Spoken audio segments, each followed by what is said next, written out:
Binigyan tayo ng Diyos ng isang magandang lugar kung saan tayo maaaring mabuhay. Mga puno na maaaring silungan, mga hayop na maaaring alagaan, mga prutas na maaaring kainin, at isang mundong dapat nating pangalagaan at mahalin.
Kaya ayaw ka ba mag-ano?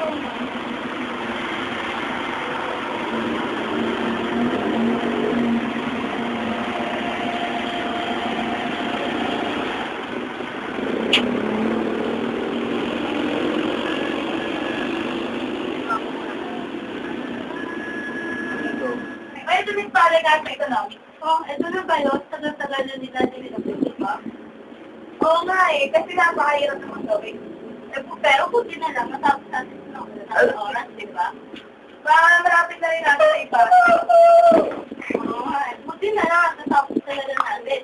Praise God! Ako, ang tagal naman nila, tawagan na kaya. Oo nga eh, project natin dito. Yan na ba yung bahay sa area? Oo, kanina pa tayo dito.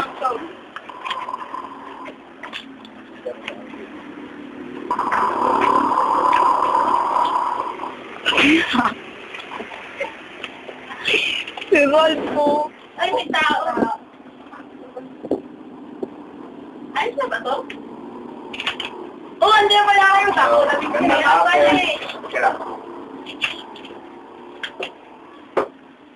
Ano nangyari? Ito, tingnan nyo. Ito yung nagawa namin ni Rose. Kailangan na lang naman dyan yung pagkiran. Pwede ka naman umupo.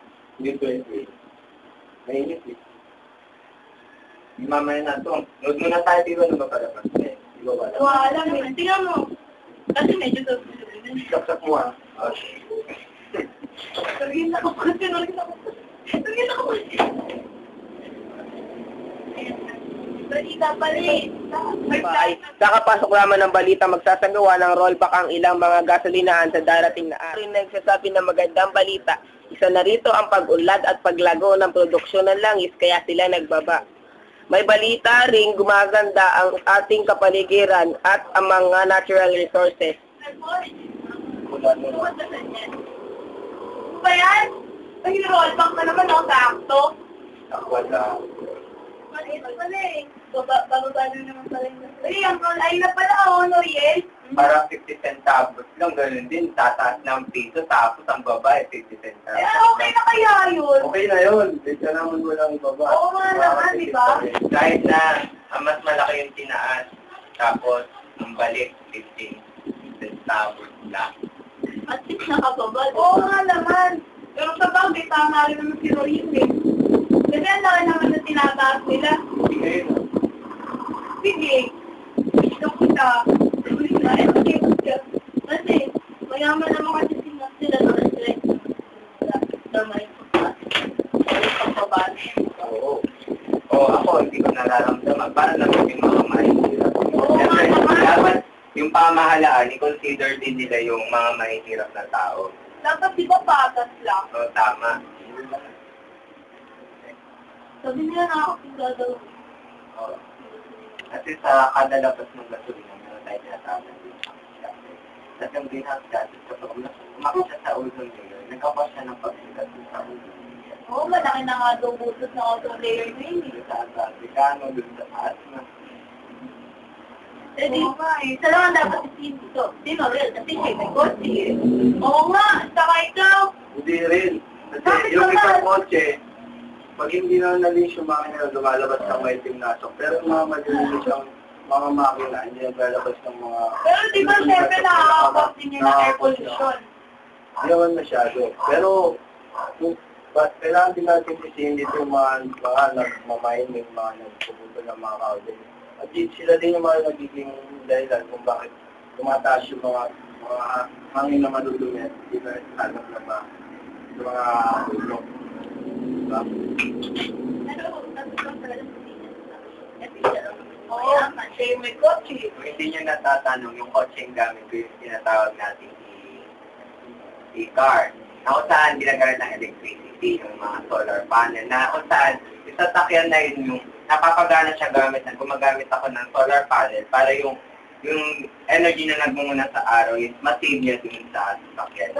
Mayama ka pala talaga. Kasi kahit na gumastos tayo, maging nature lover naman tayo. Eco-friendly pala ang car mo eh. Tama. Kisa naman sa pagtulan ng mga pamahalaan yung pagtaas ng gasolina. Pagtulan na lang nilang mabuti yung paggawa ng mga electrical na kotse para makatipid sa gasolina, makatulong pa tayo sa Oo nga eh. Pero di ba, nangangailangan pa rin yan sa paggamit ng e-car. O kaya di ba, gamit dun sa solar panel. Kung saan mga kabilis pa, may sobrang mahal. Kung hindi naman pamahal, siguro mag-isip na tayo ng magandang best alternative din sa gasolina o sa tinatawag natin yung mga natural, pwede namang ibalik yung kalesa. Ang kalesa malalapit lang na sa papunta. Oo Kasi nga. ibang Saka diba, pwede naman mag-bike na lang.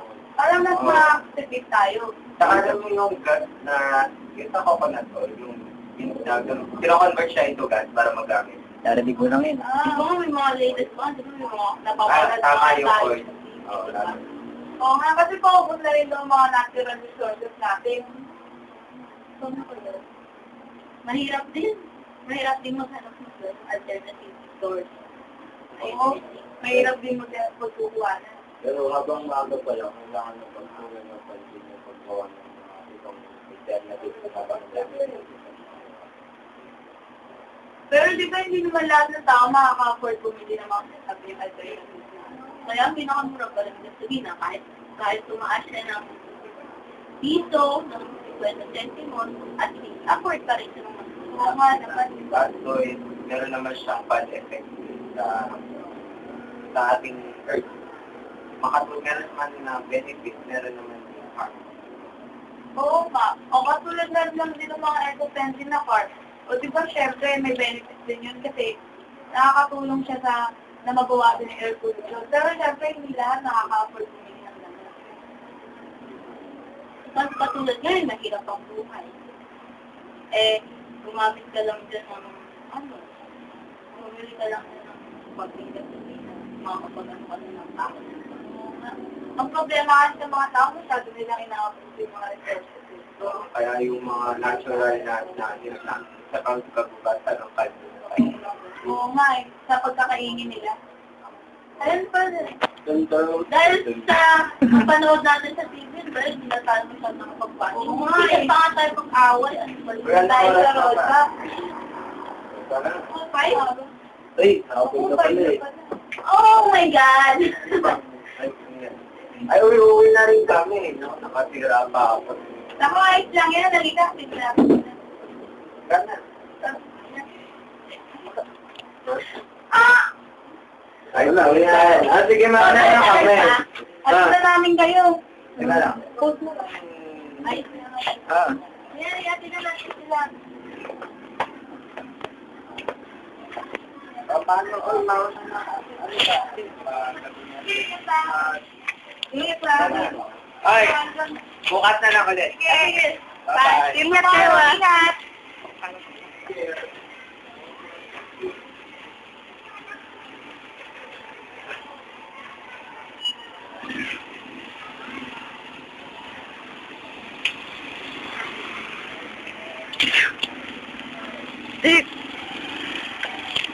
Stop.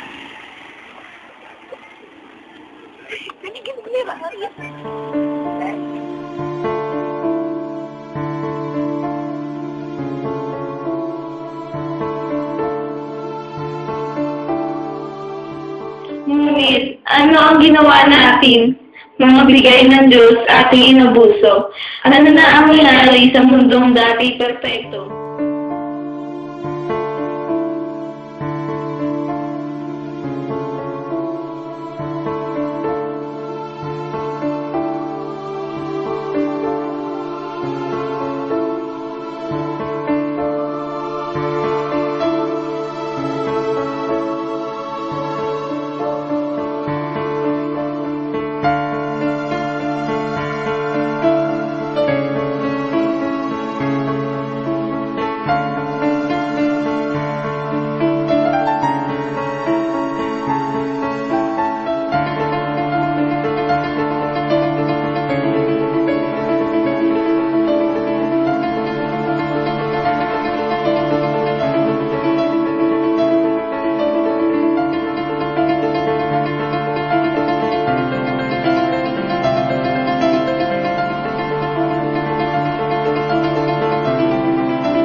Uwi na ba ang lahat?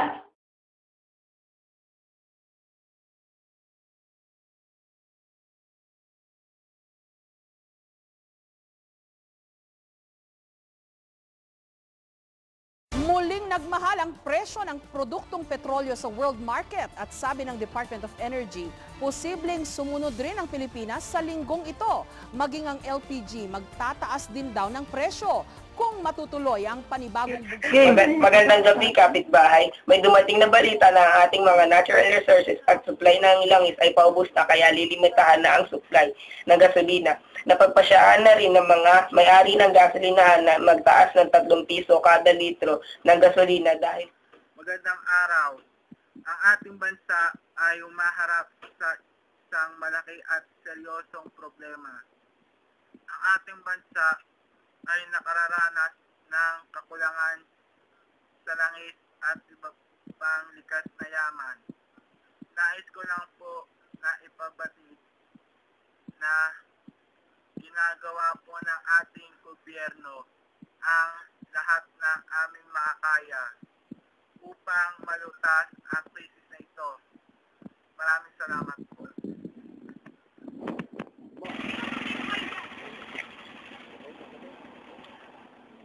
Ay, tumirik pa. So, waka po. Arian, bumaba ka diri. Eric, walang gasolina. Yan lang yan. Matay eh.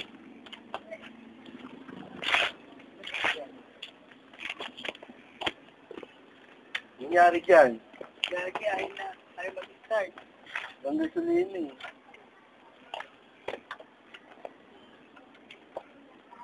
Ano nga?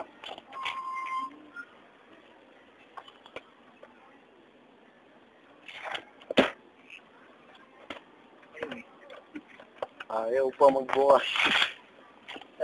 Magtulak na lang tayo. Tutulog lang tayo. Ay, sige.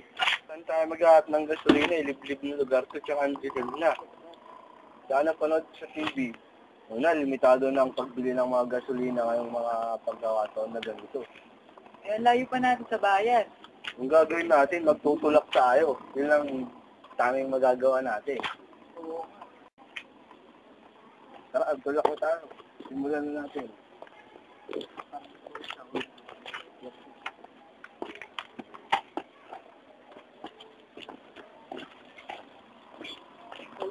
Okay na.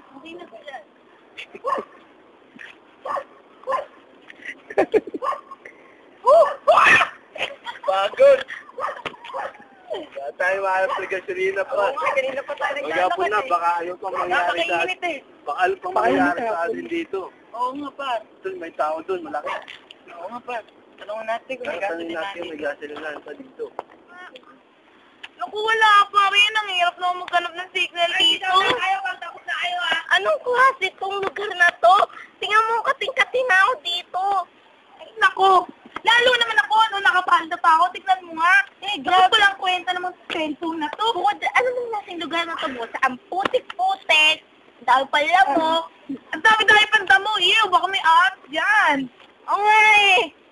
Yan, ano yan? Gabing-gabi na, yan. Saan nakikita ko? Oo. May tao! Yan! Woo! Yan! Tara!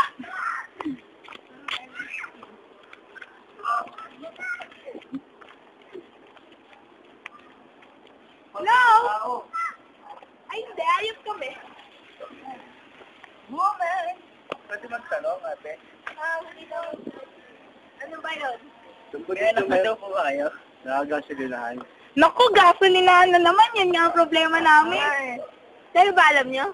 Hindi na, kaya pa kami naghanap kasi. Ay, ganun ba? Kaya nga rin kami naghahanap eh. Kahapon na kami dito. Lalo naman kami, kahapon pa. Ikaw, sumama ka na. Sumama ka na rin para sama-sama tayo. Saan naman? Maghanap. At tara, maghanap tayo! Trip ko. Nakakapagod na naman to. Sir, ang dami na. Ew, yak. Ano po? Pagpabuo dito yung sasakyan nyo. Tara na. Ano ba yan? Nalayo-layo na naman sasakyan natin. Wala pa yung mga kasamahan natin. Nasa na ba sila? Hindi ko nga rin alam eh. Nahiwalay na kasi tayo. Kasi, ba't pa kasi tayo humiwalay eh? Ewan ko pa. Naghahanap kasi tayo ng ano eh. Wala pa tayong gasolina. Ano ba yan? Napakagagain naman na lugar ito. At dilim-dilim na. Tapos ang lamok-lamok pa. Irita naman yan. Init-init. Gusto pa naman ang dengue ngayon. Yaka mo na nga. Asa na kaya sila? Natin. Tapos na ako. Dahil lahayin na nito. Dahil na nang narating natin. Uy, may bike. Pwede ba kaya itong Natisha ba yun? Oo, natisha. Hindi siya pinadanin. Ayun pala eh. Tisha! Uy, nandiyan lang kayo. Hindi natin nakita. Dilim kasi eh. Kaya nga. Kaya walang maputi. Ano? May nakita ba kayong gasoline station? Wala. Kita mo naman napakaliblib, di ba? Malay mo lang. Wala. Naiwan na nga yung sasakyan namin. Alam mo kaya? Alam mo, Padre, pang init-init pa. Napapagod na ako. Alam mo ba ang lahat? Sige lang, tara dito. Tara nga. Cut mo. Game ko na tanggal. Sabi na. Wala tayong nahanap na gasolinahan. Anak nga eh. Sana tinipid ko na lang yung ibang natitira kong gasolina kahapon. Para hindi tayo naubusan ngayon. Hindi, nagdugas na lang tayo eh. Kasi kahit sa malapit na, malapit na pupuntahan, kung magamit pa ako ng gasolina, sana magagamit ko na lang. Cut mo nga. Dapat yung buwan. Pwede lang muna kayong Memo. Manalo ka pag uwi.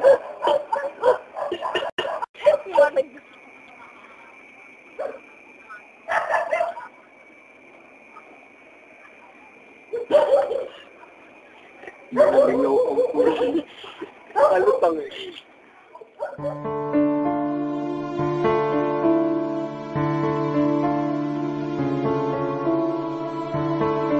Ngunit, ano ang ginawa natin? Mga bigay ng Diyos ating inabuso. Ano na ang nangyari sa mundong dati perpekto? Nasira ang buhaw na langit dahil sa polusyon. Mga halaman, mga puno'y na dati matibay, ngunit tumigay na at namatay na ngayon. Huli na ba ang lahat? Huli na ba para ating itong mabasa?